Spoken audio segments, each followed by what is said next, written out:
नमस्कार, चंडीगढ़ से आपका स्वागत है। मैं हूं आरजू। आइए सबसे पहले नजर डालते हैं कुछ अहम खबरों पर।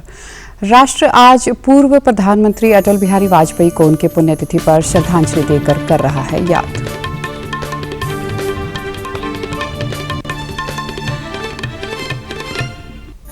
दूरदर्शन के कार्यक्रम रग रग में गंगा के दूसरे संस्करण का लॉन्च। और देश में अब तक 54 करोड़ 58 लाख से अधिक लगाए गए कोविड रोधी टीके। अब समाचार विस्तार से। राष्ट्र आज पूर्व प्रधानमंत्री अटल बिहारी वाजपेयी को उनकी तीसरी पुण्यतिथि पर श्रद्धांजलि अर्पित कर रहा है। वर्ष 2018 में आज ही के दिन उनका निधन हुआ था। राष्ट्रपति रामनाथ कोविंद, उपराष्ट्रपति एम वेंकैया नायडू, प्रधानमंत्री नरेंद्र मोदी, रक्षा मंत्री राजनाथ सिंह, गृह मंत्री अमित शाह, भाजपा अध्यक्ष जेपी नड्डा और अन्य वरिष्ठ नेताओं ने राष्ट्रीय राजधानी में आज प्रातः अटल बिहारी वाजपेयी स्मारक सदैव अटल पर जाकर उन्हें पुष्पांजलि अर्पित की।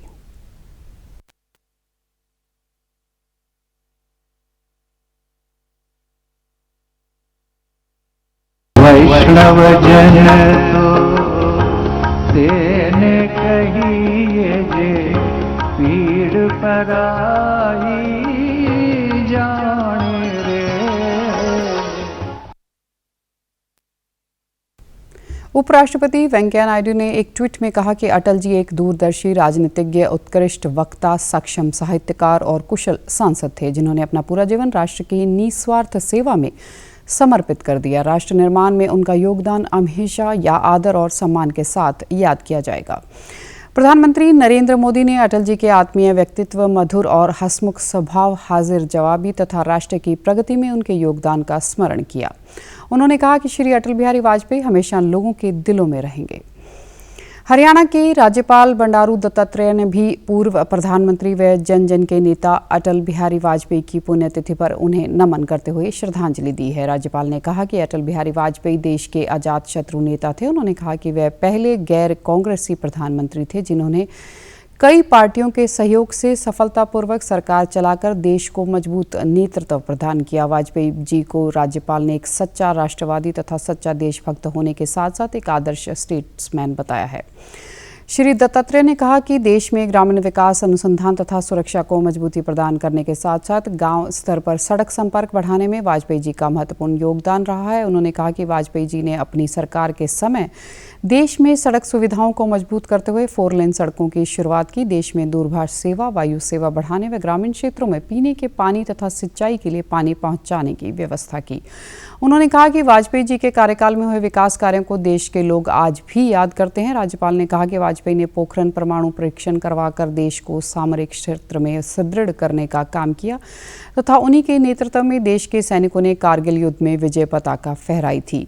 वाजपेयी जी को याद करते हुए राज्यपाल ने वाजपेयी जी द्वारा किए गए अन्य कार्यों का जिक्र करते हुए आम जन से अपील की कि वे वाजपेयी जी के आदर्शमयी तथा संघर्षशील जीवन से प्रेरणा लेकर राष्ट्रभक्ति की भावना के साथ साथ देश में शांति, सद्भाव तथा भाईचारे को मजबूत करते हुए राष्ट्र की एकता के लिए कार्य करें।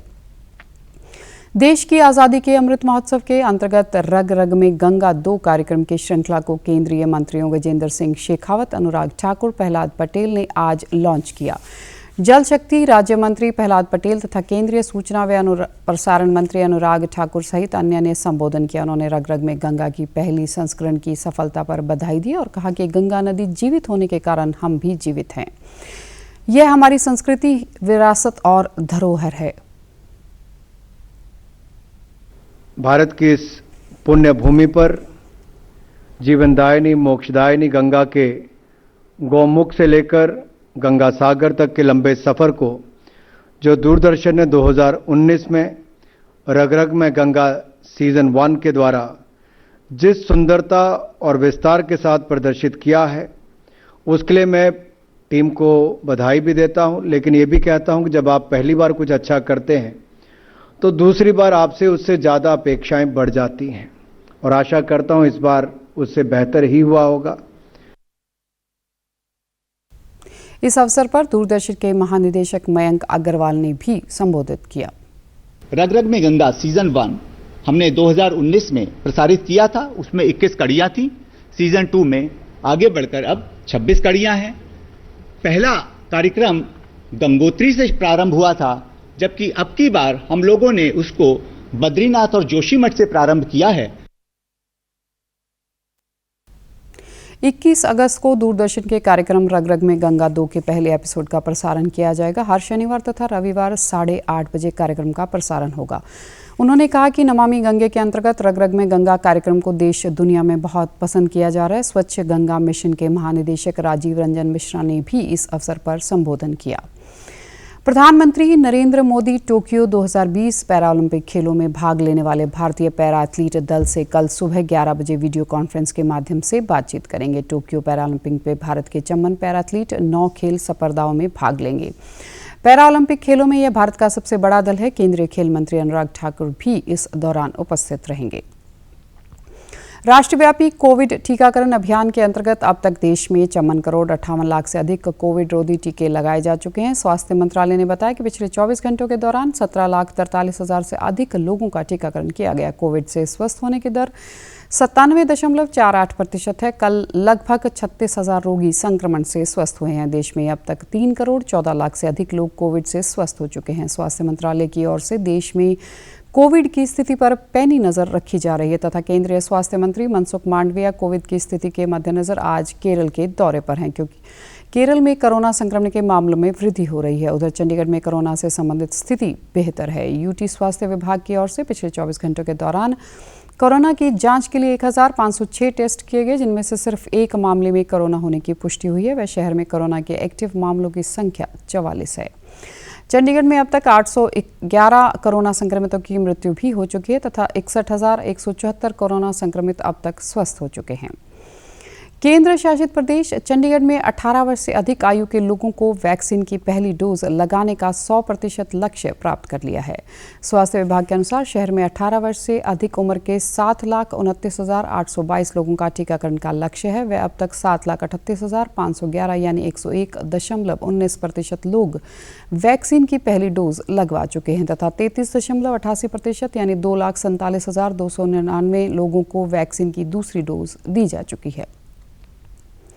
यूटी स्वास्थ्य विभाग से जानकारी के अनुसार शहर में अब तक कुल 9,85,810 वैक्सीन की डोज लगाई जा चुकी हैं। डीडी न्यूज से बातचीत के दौरान टीकाकरण करवाने वालों ने कोरोना से सभी की सुरक्षा के लिए टीकाकरण को अति आवश्यक बताया।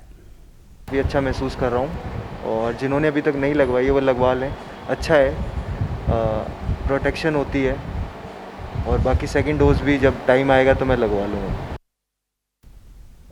चंडीगढ़ में पिछले 24 घंटों के दौरान 7,880 वैक्सीन की डोज लगाई गई। स्वास्थ्य विभाग की ओर से अधिक लोगों का शीघ्र टीकाकरण करने के लिए विशेष वैक्सीनेशन कैंप लगाए जा रहे हैं तथा घर घर जाकर टीकाकरण की सुविधा भी दी जा रही है। यूटी स्वास्थ्य विभाग ने बीते कल यानी 15 अगस्त तक शहर के योग्य लोगों को वैक्सीन की पहली डोज देने का लक्ष्य रखा था, जिसे विभाग द्वारा बखूबी पूरा कर लिया गया है।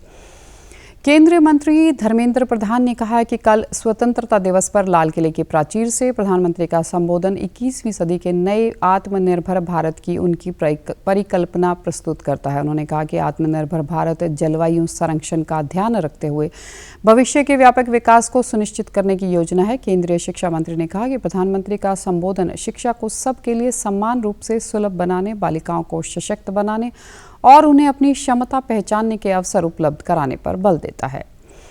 हरियाणा के गृह मंत्री अनिल विज ने राज्य के विभिन्न संबंधित पुलिस अधिकारियों को निर्देश जारी करते हुए कहा कि सभी कार्य दिवसों में जनता की शिकायतों को सुनने तथा उनका निवारण करने के लिए सुबह 11 बजे से दोपहर 12 बजे तक जनता दरबार लगाएं। उन्होंने सड़कों पर ट्रकों तथा भारी वाहनों की उनकी लेन में आवाजाही सुनिश्चित करने से संबंधित भी उच्च अधिकारियों को आदेश जारी किए। अनिल विज ने आवाजाही सुनिश्चित करने हेतु दिन रात पर्याप्त संख्या में कर्मचारियों को तैनात करने के निर्देश भी जारी किए ताकि किसी भी प्रकार की अप्रिय घटना से बचा जा सके।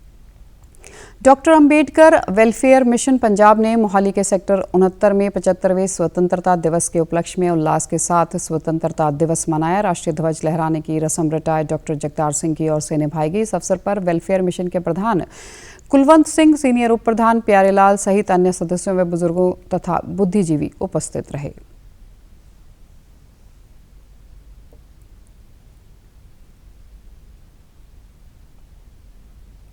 अब खबरें फटाफट। आज मनाया जा रहा है पारसी नववर्ष नवरोज। पूरे विश्व में व्यापक रूप से मनाया जाने वाला पारसी समुदाय का प्रमुख उत्सव शांति तथा समृद्धि का माना जाता है प्रतीक।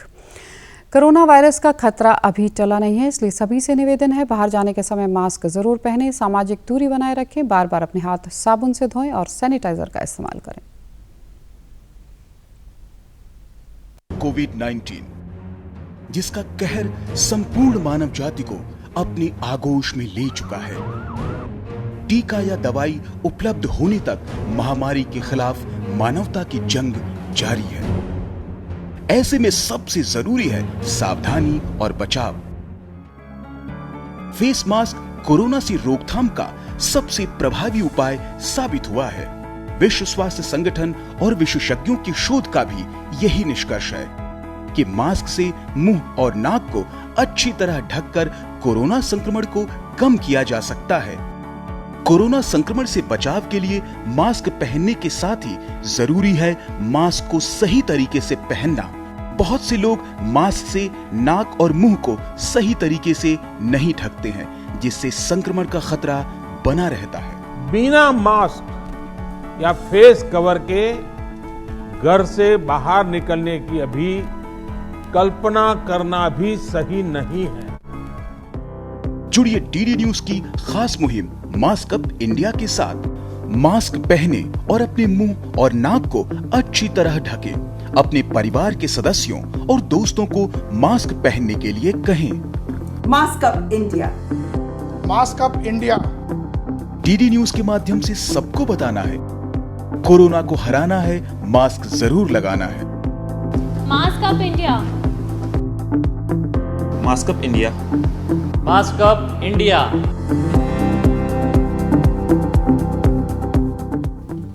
और आप हमारे समाचार YouTube channel DD news Chandigarh, Facebook DD news Chandigarh और Twitter handle DD news CHD पर भी देख सकते हैं। इसी के साथ चंडीगढ़ से समाचारों का सिलसिला समाप्त होता है।